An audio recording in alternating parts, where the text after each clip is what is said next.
Hi everyone, hope you're well. Another little video for you. This time I am doing a whippet on a wine glass. Just a very simple image. It will be the whole animal.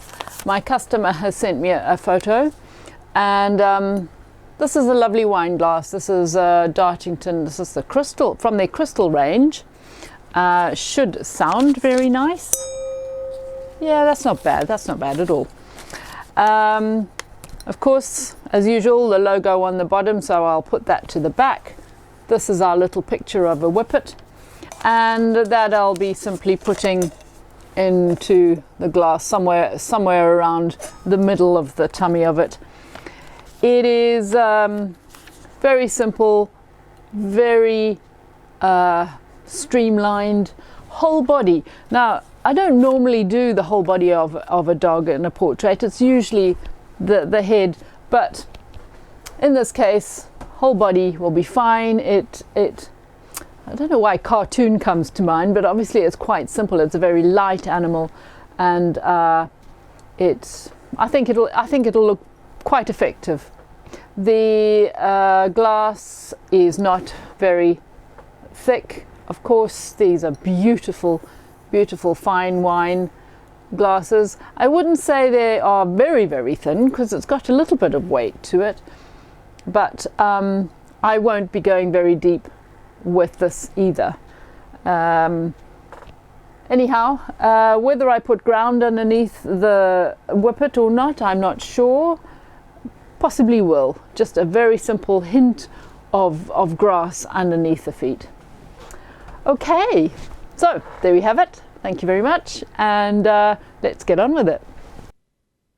So the first thing I did was add a level line where I wanted to position the photograph. I wanted to make sure that the dog is standing as in the photograph at the right level. Starting with a nice sharp rat's tail, I'm just putting in the very, very basic tiny details of the slender little head. Nice and sharp, working dry, and I just thought, no, it's not quite sharp enough. So a little old stone, and just taking the top bit of worn off diamonds to reveal some fresh diamond down the side. As you know, the rat's tail has diamond going all the way down. So now it's nice and sharp. You will not be looking at this at the same level as I am, of course, because of the camera direction. So initially, while the artwork is still stuck behind the glass, it's going to be slightly offset. I will take it away once we've done the outline.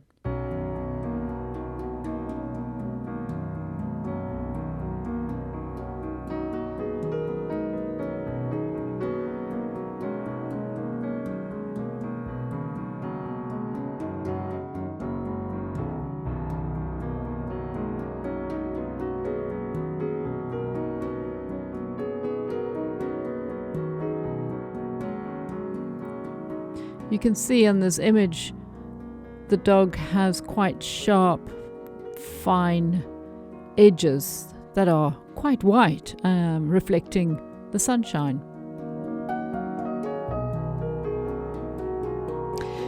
The feet disappear into the grass, which I'm not a fan of, so I just add a little bit of volume of some sort down there.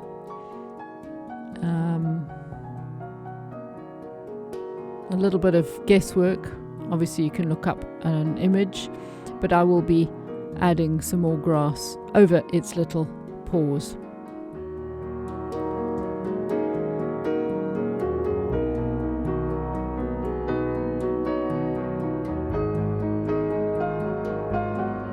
I always turn the glass so that I am looking pretty much directly over, sort of at right angles, but at the same time sometimes you've got to be careful, because if you position it and engrave over the eyes, and then sometimes if you follow it round you end up with a very, very stretched dog. So there are times where I keep an eye on where I have the eye and how I've traced it, and as long as it's roughly over the eye, then I know it's not going to look too stretched. Anyway, here we have a largish diamond burr, and I was just picking up some of the brighter details. I have a feeling I might have changed the diamond to a newer one.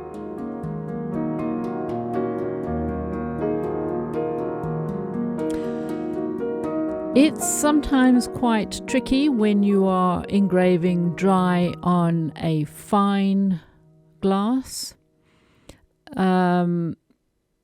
If I were to let you listen to the sound, which I have actually removed, so I'm not going to put it back now, but it is quite a tinny sort of sound, and when it sounds like that, you know you're dicing with death. You've got to be very careful, and you don't want to upset the glass by pressing too hard to get it to work, basically. So you make sure that you have got a nice sharp diamond, that you don't have to work too hard to break the surface of the glass, because otherwise you will end up putting a crack through the glass. Now, I don't want to frighten you. Don't be afraid. Oh, dearie me. But I'm just doing your little warnings. So this is the other solution, of course, to really help with engraving the surface of a fine glass. Get the water out and it will cut much, much easier. I do believe I have yet again changed the diamond, and this one actually is a slightly finer grit, because I'm just creating a smooth surface.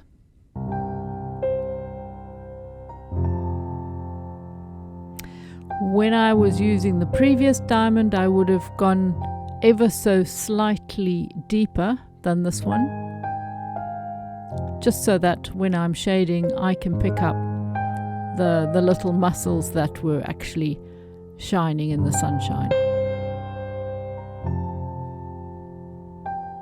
So this water is making it break the surface very easily, lubricating the diamond, keeping down the dust, and giving us a nice cut. Now I have a smaller diamond. You will have noticed I didn't go right to the edge with the large diamond, because that would be a little bit dangerous. You don't want to go over the edge. This is a very precise shape, and so I'm using the smaller diamond to finish off the edges and joining it. So I will be blending it into the rest of it, so you don't get a sharp sort of harsh, deeper line around it. I just want it to blend in.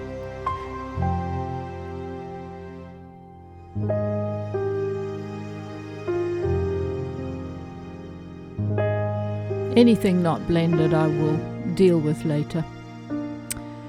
So again, coming down the legs, filling them in a little bit more.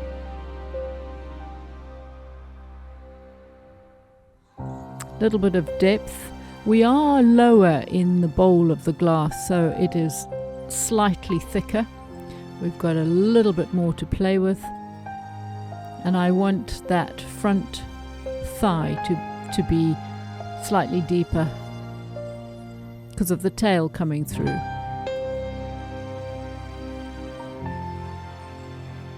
Now here's a large diamond again. Working dry, I want to add a slight highlight over the top and blend it a bit. where the smaller diamond was joining the larger diamond. And because the surface is already broken, you're not fighting it with it so much when working dry.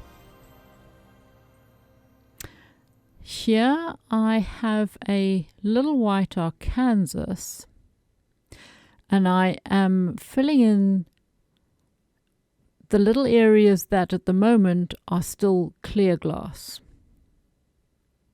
So there will be a very soft tone. I am not pressing deeply, I am barely touching the surface.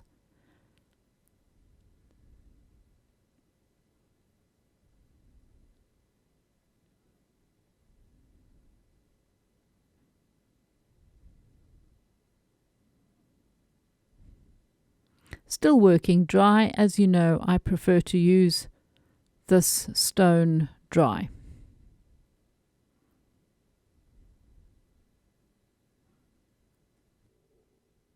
And for those of you who don't know, the main reason why I've always used it dry is because all those years in Zimbabwe when I couldn't get burrs and I was only buying once in a blue moon from overseas when it was possible from Zimbabwe, I used to really, really look after each little burr, and I realized that if I used water with this white Arkansas burr, it would wear out quicker.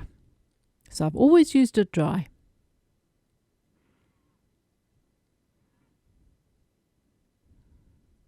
When I say always, there are the odd occasions I might use it wet, but most of the time I will use it dry.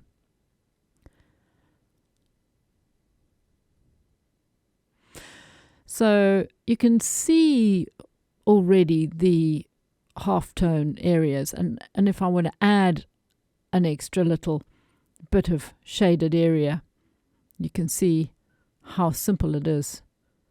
Even over the diamond, it will soften it, smooth it a little bit, because the more you smooth it out, the darker it will be.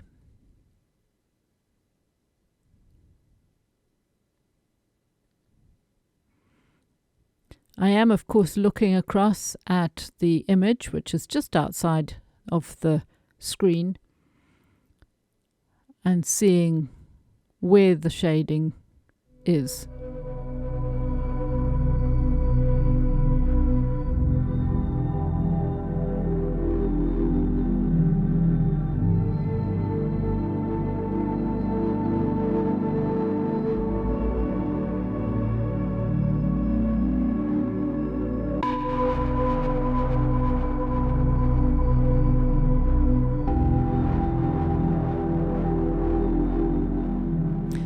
The back leg, now you will notice I am completely ignoring the tail at the moment. I am completing the back leg first, adding that shading, then adding some shading on the one facing us.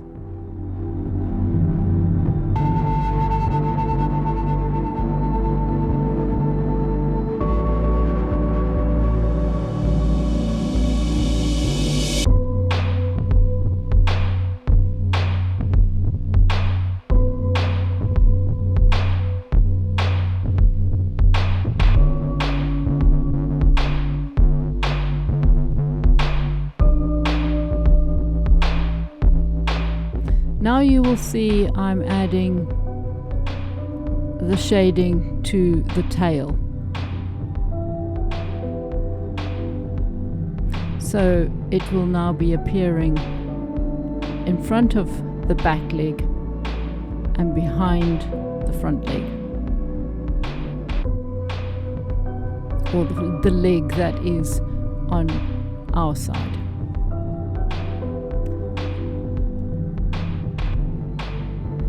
Now I've got a white Arkansas that is shaped with a very sharp point. If you haven't got this shape, then you can create this shape in one of your other burrs. I know it will be a little bit of a waste to do that, so it's always nice to have a variety of shapes.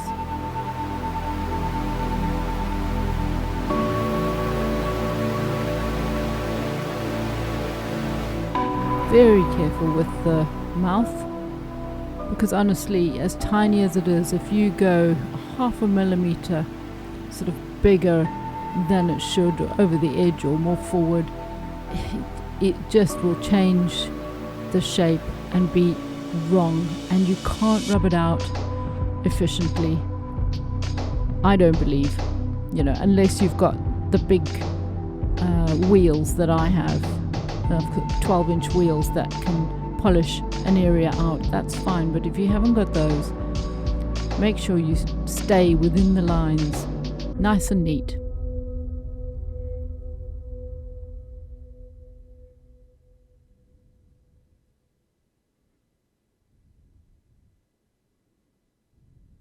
I'm just adding in some extra little shadings over the top of the diamond work using this same white Arkansas.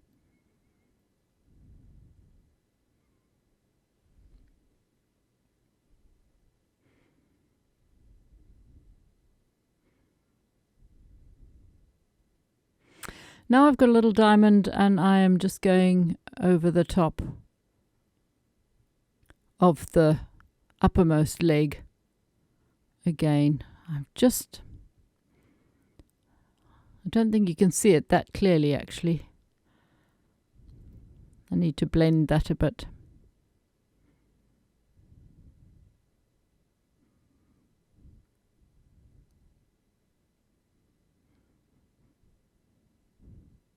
Adding a sharp highlighted finish to the areas of the face that are obviously quite bright.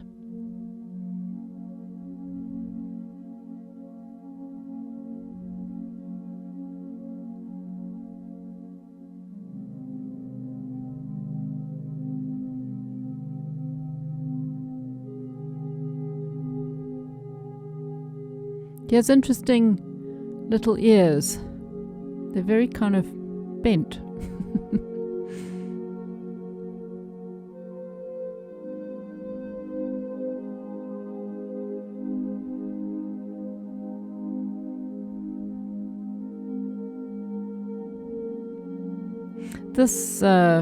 The video is sped up to 120% of normal speed.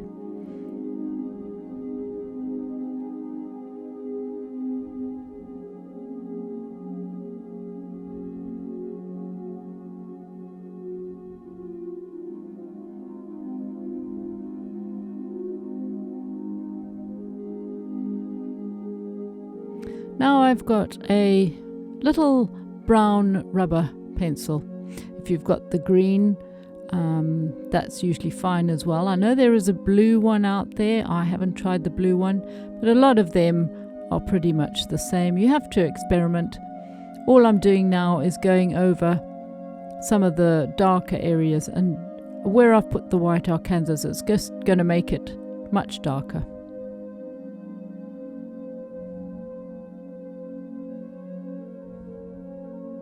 White Arkansas, for those who prefer that I say it that way. The debate continues after many, many years. Oh dear.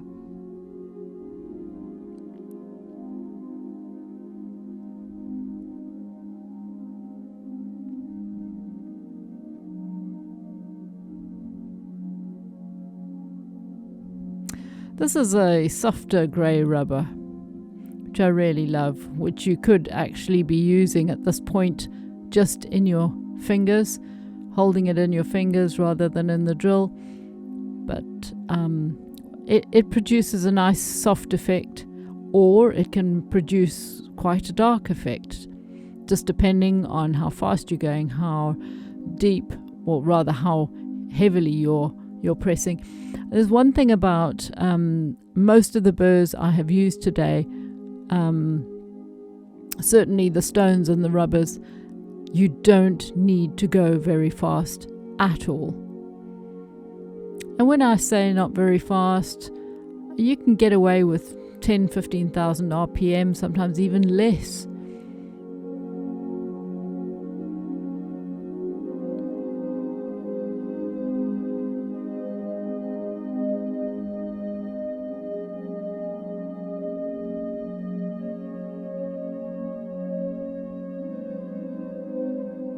With a little diamond, I'm putting the highlight on top of the tail.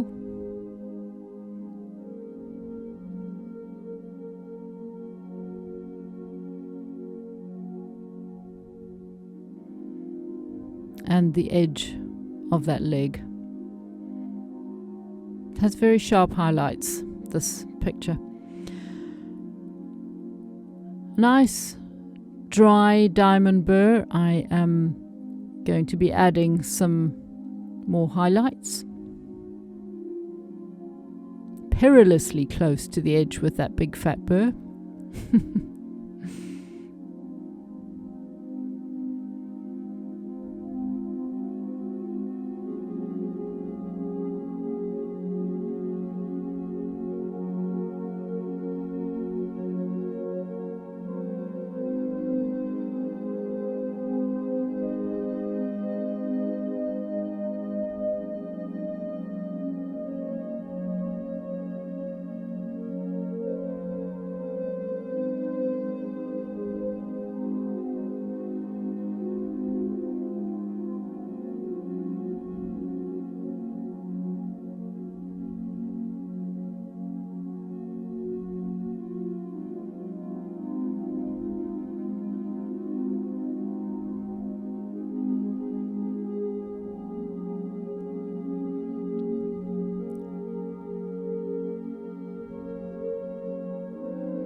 Of course, if you are worried about using a large burr near the edges like I have been doing with this one, you can quite easily use a nice sharp smaller burr and run it over. I'm sort of sketching over the top.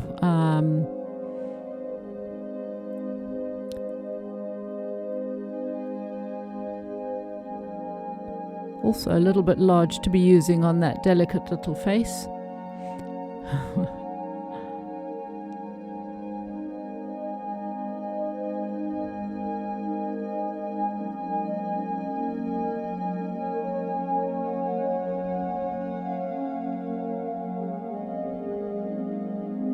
I think we're just about done.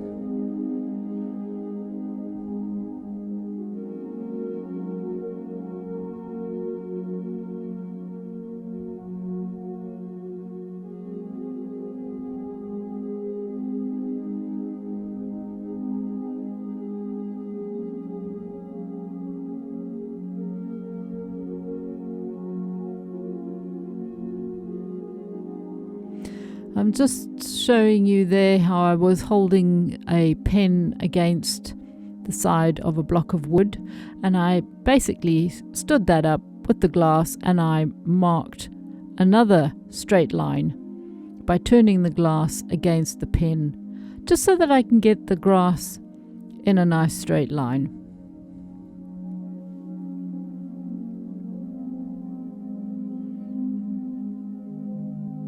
I much prefer to ensure that this line is straight by swiveling the glass against a stationary pen, excuse the pun,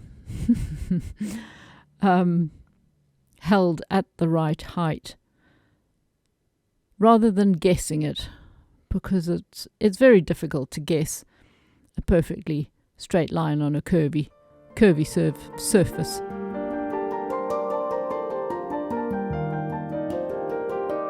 This is obviously a little white Arkansas with a flattened top so that it's got a nice sharp edge, and I am just making some tiny little scratchy marks. So they are effectively just half tone, even quarter tone. They look quite bright under this light, but they are just a little half tone. suggestion of grass. Of course, I've signed and dated the base at the back with the Dartington logo. And there you have it. So I hope you enjoyed this little video. Of course, have a go with other dogs too. Thanks for watching. Bye for now.